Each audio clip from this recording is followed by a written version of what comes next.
Japan Ground Self-Defense Force has received its first pair of Bell Boeing V-22 Osprey. The aircraft arrived aboard the MV Green Ridge, a transport ship chartered by US Navy Military Command, and was unloaded at the US Marine Air Force Station in Iwakuni. V-22 Osprey is an American multi-mission tiltrotor military aircraft with both vertical takeoff and landing and short takeoff and landing capabilities.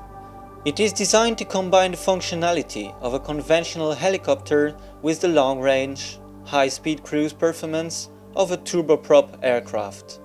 The purchase of the V-22 tiltrotor aircraft is part of a major push by the Japan Ground Self-Defense Force to improve its amphibious and naval warfare capabilities.